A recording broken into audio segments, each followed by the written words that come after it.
Kita langsung ke Mas Mustafa Nara. Memang betul kami membaca Partai Umat akan mematuhi aturan soal di masjid tidak boleh sama sekali untuk diadakan kegiatan kampanye. Tapi ada kalimat yang cukup memusik kami Bang Mustafa Nara. Bahwa kalau untuk beradu gagasan, pikiran politik di masjid itu diperbolehkan. Kan tipis Bang bedanya Bang. Bisa jadi nanti digunakan untuk kegiatan politik juga di sana. Ya, jadi saya ralat dulu yang tadi di akhir segmen tadi salah itu. Pertanyaan itu tadi Bang. Pertanyaan ya. Tolong klarifikasi. Kalau sampai menemukan teks, ya pidato ketum mengatakan boleh kampanye di masjid, saya bayar 50 miliar sekarang. Nggak ada itu. Fitnah, fitnah mughaladoh, fitnah besar. Jadi Partai Umat itu selama ini mensinyalir ya, istilah politik identitas itu disesatkan sedemikian rupa sehingga menyebabkan umat Islam ketakutan untuk berpolitik. Jangan tanya dulu umat Islam yang mana ya. Dua kata ini, politik, identitas, digabung, dijadikan momok besar. Setiap hari, setiap tahun, setiap bulan, setiap minggu, mereka mengatakan politik identitas itu jahat, berbahaya. Jangan melakukan politik identitas. Kalau saya tanya apa definisi politik identitas, gelagapan. Suatu saat saya diundang podcast, saya ceritakan nih, pendek saja. Podcast ini mengundang saya dan partai PSI. Selama 1 jam syuting, gelagapan PSI saya suruh definisinya. Ternyata nggak diunggah di kanal mereka. Saya tanya sampai 1 bulan nggak diunggah di kanal. Karena apa? Mereka nggak siap menjawab pertanyaan saya. Apa definisinya? Kok masa menurut ketua umum kami, menurut partai kami? Nggak bisa. Kuat dong buku yang bagus, yang kredibel. Apa makna atau definisi dari politik identitas? Nggak ada definisi yang mengatakan atau menelurkan suatu kuat yang mengatakan politik identitas itu adalah jahat, berbahaya. Nggak ada. Itu seperti Islam, Pancasila, Allah semuanya baik. Oknumnya lah yang berbuat tidak baik. Ayo. Nggak ada yang mengindikasikan bahwa politik identitas itu adalah jahat, kurang baik, apalagi oleh orang Islam tidak bisa seperti itu. Maka Partai Umat ingin meluruskan. Tolong dong yang menyesatkan istilah ini, yang menakut-nakuti umat Islam ini, tobat. Partai Umat pada tanggal 14 Februari di Rakernas, Ketua Umum deklarasi, ya kami partai politik mendukung politik identitas, tegas. Ya itulah orang Islam Muslim, umat Islam kok melempem, tiru Bang Ngabalin, tegas. Tapi yang lurus. Politik identitas yang macam mana Bang? Gimana? Politik identitas yang macam apa kalau begitu? Lihat di ensiklopedia. Jelaskan itu buku ini sebagai acuan seluruh dunia. Politik identitas itu adalah aktivitas politik yang didasari oleh persamaan-persamaan untuk mencapai tujuan tertentu. Sederhana sekali. Sederhana sekali. Kalau Partai Umat sesama Muslim membentuk partai politik, izin ke Kumham diizinkan, itu memang betul. Kami politik identitas saya Islam, bahkan asasnya Islam rahmatan lil alamin. Partai mana yang berani membawa asas itu? Tidak ada. Partai Umat berani melawan kezaliman, menegakkan keadilan. Tagline-nya. Enggak ada yang larang SK turun. Apa salahnya? Ya kan? Selama ini partai politik enggak malu-malu kok mereka keluar masuk masjid, keluar masuk pesantren, capres, cawapres. 2019 dua kandidat sama aja. Pak Jokowi membawa Pak Ma'ruf Amin jadi wakil presiden. Tujuannya apa? Membawa merebut suara umat Islam. Prabowo 212, apalagi umat Islam ulama, ke HRS tujuannya apa? Merebut suara umat Islam. Itu politik identitas. Tapi sekarang ada aturan loh, Bang Nara, sekarang ada aturan tidak boleh itu kampanye kegiatan di dalam masjid. Memang, pasal 280 jelas, semua orang pinter. Tanya pengacara yang depan saya. Pasal 280 ayat 1. Disebutkan di sana memang 3 tempat nggak boleh, tempat ibadah, pendidikan, fasilitas pemerintah. Yang dilarang itu fasilitasnya, nggak boleh. Emang sebodoh itu Pak Amin Rais mau kampanye melanggar aturan KPU? Ya enggak mungkin lah. Emang sebodoh itu Pak Anies Baswedan mau kampanye di masjid? Pilih saya, enggak mungkin. Tapi kemarin ada surat yang kemudian disampaikan untuk takmir tadi katanya. Nah kalau ke Bawaslu, mohon maaf, kita aja ya. Jangan tanya Pak Bagja, tanya Mbak Loli. Mbak Loli itu hari Sabtu kemarin ngakui kok, iya SMS itu dari kami untuk pencegahan fungsinya. Diakui sendiri oleh Pak Mbak Loli. Disampaikan oleh? Mbak Loli. Terbuka tanya di media ditanya, SMS dulu ada yang itu disebutkan Bang, Mbak Loli siapa? Pemirsa bingung, Loli siapa ini? Oleh anggota Bawaslu. Dari? Bawaslu, Oke. anggotanya beliau. Cuman beliau mungkin belum dapat laporan tentang keabsahan SMS 11 itu. Jadi sekarang kalau soal informasi, jangan langsung ke ketuanya, mungkin informasi kurang jelas. Waktu itu ketika Pak Ridho Rhama ketua umum kami ya menyampaikan soal politik identitas, Pak Bagja ini mohon maaf ya, itu langsung ngomong, akan saya tegur. Kenapa? Kampanye di masjid. Loh, nggak sekecil itu makna dari politik identitas itu. Kalau kampanye di masjid sudah pasti dilarang. Nggak mungkin kami langgar aturan itu. Bukan itu, maknanya luas. edukasi politik. Jadi kalau di Surabaya Pak Anies itu bukan sosialisasi, itu silaturahim, edukasi politik. Edukasi politik di masjid boleh saja? Ya boleh saja, politik secara umum. Yang kalau sosialisasi bahwa kami ini capres, nggak boleh. Secara tidak langsung kan, Bang Mustafa Nara itu kan secara tidak langsung kan juga menggambarkan. Kita itu tekstual, kalau kita mengira-ngira secara tidak langsung, banyak kejadian-kejadian KPU, kemudian Bawaslu, Presiden, banyak kita tafsirkan. Yang penting tekstual, izin di masjid itu apa, coba tanya DKM-nya. Izinnya apa? Silaturahim, bukan sosialisasi. Kalau sosialisasi pasti dilarang, nggak boleh itu. Apa DKM Masjid Agung sebodoh itu? Enggak juga. Seperti itu ya, perlu saya sampaikan. Jadi tolong teman-teman yang di luar TV ini, tolong jangan main-main dengan istilah politik identitas. Jangan takut-takut umat Islam untuk politik. Biarkan umat Islam berpolitik sesuai ajaran agamanya. Jangan ditakut-takuti. Seperti halnya terorisme, takut-takuti masjid itu sarang. Iya, sarang, ini sarang, jangan begitulah. Umat Islam ini mayoritas, pasti jadi rebutan semua partai politik. Nanti kalau mendekati partai politik, mereka datang ke masjid-masjid, bantu karpet, bantu kopiah, bantu imamah, bantu, semua dibantu. Ada yang kalau nggak jadi, mereka jadi benci. Itu boleh nggak Bang? Itu boleh saja bantu, tetapi itu adalah pencitraan. Itu diakui saja.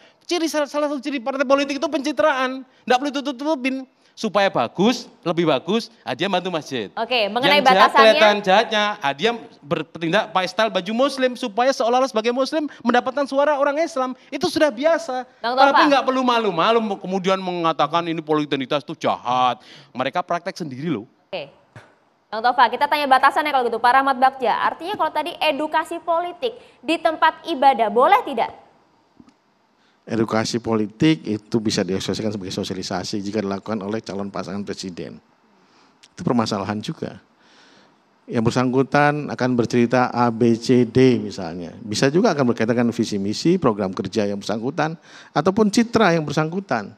Itu masuk dengan sosialisasi. Jadi kami harapkan tidak dilakukan. Kecuali nanti khutbah. Kami juga nggak boleh larang orang khutbah. Misalnya Pak Anies diminta khutbah, ya silahkan saja. Tadi nyambung kepada Pak Effendi, politik adiluhung lah. Jadi apa karakteristik, tapi tidak kemudian yang bersangkutan setelah misalnya, ini misalnya kalau ada kejadian, setelah ada sholat, dan kemudian kami silahkan Pak Anies, pasti ada jamaah yang akan sebut calon presiden. Nah ini jadi masalah. Nah ini dia Mas. Nah jadi kami harapkan. Kan umat yang menyampaikan. Bukan, itu kan memancing. Tapi kalau kemudian diundang khutbah tidak ada masalah Mas. Kemudian kami, itu gimana ya Pak Rahmat Bagja? Itu ngontrolnya, mengendalikannya gimana ya? Masyarakat yang mungkin bukan relawan, bukan simpatisan, juga ikut teriak. Begitu. Kan bisa kelihatan, sengaja atau tidak. Ini kan memancing. Nah tapi kalau khutbah, nggak mungkin ada pas lagi khutbah, hidup Mas Anies, nggak mungkin. Atau hidup Mas Ganjar, hidup Pak Prabowo, nggak mungkin. Khutbah orang kemudian pakai hidup, nggak mungkin. Jadi gini loh Bang. Ini kan fungsi Bawaslu. Kalau memang melanggar ya punishment saat itu, jangan kemudian. Makanya pelanggar, makanya kami himbau dulu. Kan sebelum pelaksanaan Mas. Kami ada fungsi pencegahan. Mencegah, ini loh hati-hati rambu-rambunya ini tolong dikendalikan. Tapi dalam faktanya kan juga tidak. Maksudnya nggak melakukan sosialisasi kan? Lah, tapi kan kalau melakukan sosialisasi kami akan tegur Mas, pelanggaran administrasi sebutannya. Bukan maksudnya kan nyatanya Pak Anies juga tidak melakukan sosialisasi kan? Makanya, taat betul beliau itu pada aturan. Makanya ke depan kami harapkan ya, jangan kemudian hal-hal yang memancing. Nanti ini kalau kita biarkan misalnya, oh boleh dong nanti kasih setelah sholat Jumat kasih sambutan, akan ditiru. Dan nah makanya batasan itu harus jelas para rakyat. Gak boleh. Itu di kebiasaan masjid biasa bang, kajian seperti itu biasa. Cuma di masa-masa politik. Makanya di masa Mas, ini sudah masuk tahapan pemilu. Ya, tapi belum masuk masa kampanye, no problem. Ya, sebentar. Tapi ada namanya kampanye di luar masa kampanye. Siap. Bang Kapitra. Ini. Kalau kampanye itu kan ada Bang Kapitra silakan. Kampanye Mas, kampanye itu ada 4. Pertama mengajak, visi misi, program kerja dan citra diri. Ya maksud saya di undang pemilu itu PKPU kan nomor ada masa 33. kampanye, tahapannya jelas. Ya. Tahapannya jelas kan. Kalau kata kampanye dimaknai di bagian umum itu. Nah, di ada kampanye itu, di luar masa kampanye. Beda nih Mas, ada kampanye di luar masa kampanye, ada kampanye di luar jadwal. Kalau kampanye di luar jadwal itu dalam masa kampanye 75 hari. Ya kalau jika di luar kampanye 75 pasti hari, orangnya sudah disahkan menjadi calon. Ini kan belum bakal menjadi bakal saja belum ya Pak Rahmat. Visi misi program kerja ataupun citra diri yang bersangkutan. Ini debat kusir nih begini. Oke. Pertama ralat itu ya. Tidak ada umat Islam yang takut berpolitik. Semua kandidat itu umat Islam. Ya. Jadi jangan memframing sesuatu yang justru memperlihatkan keinginan untuk berkuasanya sangat ambisius. Itu menyesatkan umat. Oke. Bangsa ini punya regulasi, punya basic of law. Undang-Undang nomor 7 tahun 2017 menyatakan 280 ayat H, fasilitas pemerintah dan rumah ibadah. Tidak ada spesifik mengatakan masjid, tapi rumah ibadah. Dan itu diadopsi oleh putusan KPU nomor 23 tahun 2018. Cuman ada kevakuman hukum di sini. Apa itu kampanye? Ini kan proses komunikasi untuk mempengaruhi masyarakat atau orang banyak dalam pengambilan keputusan. Ini dulu.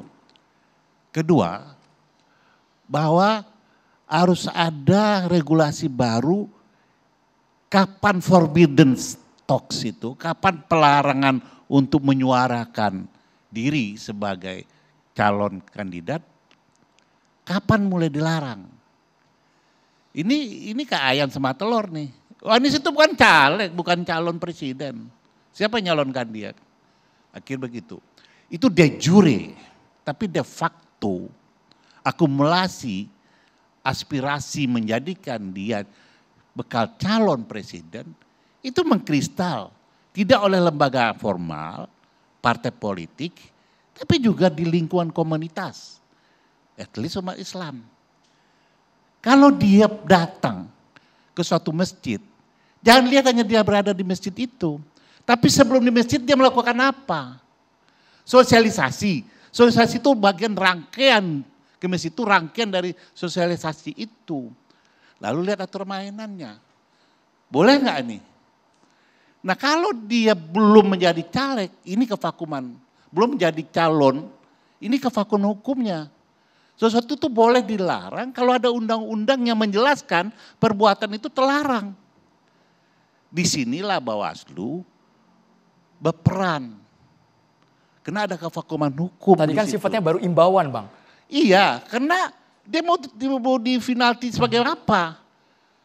Lalu partai politik bilang, kami belum deklarasi dia kok. Hanya Nasdem.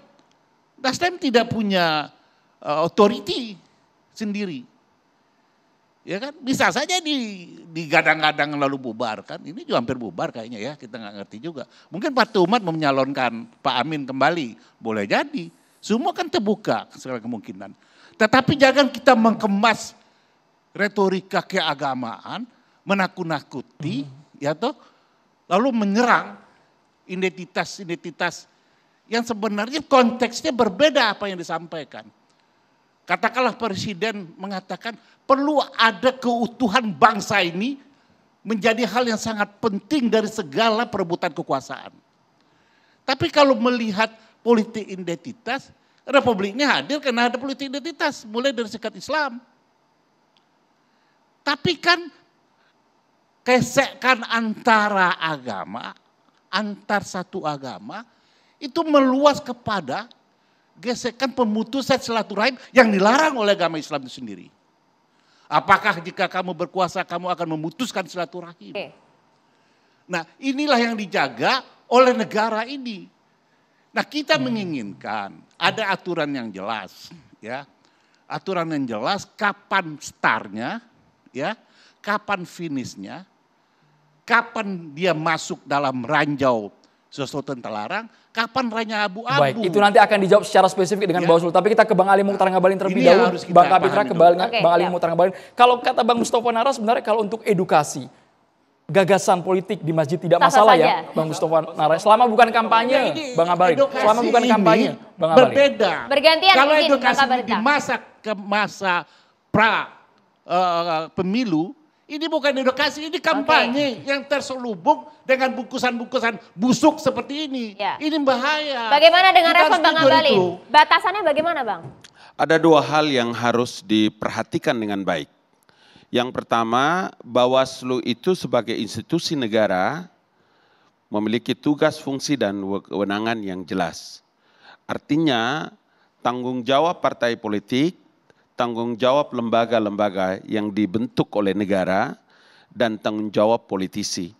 Dalam hal memberikan edukasi, tempatnya jelas, aturannya ada. Jadi memang nggak usahlah orang menggunakan diksi-diksi yang kan orang sekarang pandai ini menyulap pilihan kata kemudian memutar balikan makna kan. Nah, jadi saya mau bilang bahwa cara kita untuk memberikan pendidikan, mengedukasi, malam ini adalah cara kita. Ya. Televisi, TV One, Andro, dan Maria, serta kita-kita yang ada ini kan orang-orang hebat yang diundang, disaksikan oleh adik-adikku para mahasiswa ini kan. Ini kan mengedukasi publik. Aturannya nanti ada nih, badannya ada, semuanya jelas. Jadi kalau sudah ada fungsi, kedudukan, dan keterangannya, jangan lagi kita bikin pengertian-pengertian lain, pengertian-pengertian baru itu nggak usah. Artinya tidak boleh bersosialisasi politik di tempat ibadah? Udah ada aturannya. Pak Itu Mahfud juga MD yang dimaksud masjid. menyatakan hal yang berbeda, Bang. Apa bilangnya? Sah-sah saja berkampanye di tempat ibadah karena Nggak usah agama dan juga ikuti politik aturannya. itu bukan hal yang Ikuti bisa aturannya. dipisahkan. Mau malaikat Jibril ngomong lagi tapi ada aturan yang dibuat yang kita Sekelas sepakati. Menko, Bang, ini, Bang. Udah, nggak usah dengar siapapun, dengar aturannya, regulasinya ada. Itu sebabnya saya waktu anggota DPR RI sama beliau ini, Pak Kiai, itu dulu termasuk seperti diksinya. Kami membahas dan menyiapkan pilihan kata yang jangan lagi ada orang sebut-sebut umat mayoritas minoritas, mayoritas minoritas. Karena tadi ada istilah politik identitas itu. Bagaimana mungkin sih umat mayoritas atau orang Islam yang begitu besar masih takut berpolitik di negeri ini? Atau takut karena diancam-ancam dan lain-lain. Ini kan sesuatu yang tidak masuk akal. Dengan kata lain, Bang Ali Mukhtar Ngabalin ingin mengatakan narasi edukasinya, ya persamaan narasinya mungkin mirip-mirip tapi artinya sebenarnya beda. Tujuannya sama tapi sama-sama ingin kampanye politik. Sesaat lagi hanya di catatan demokrasi pemirsa.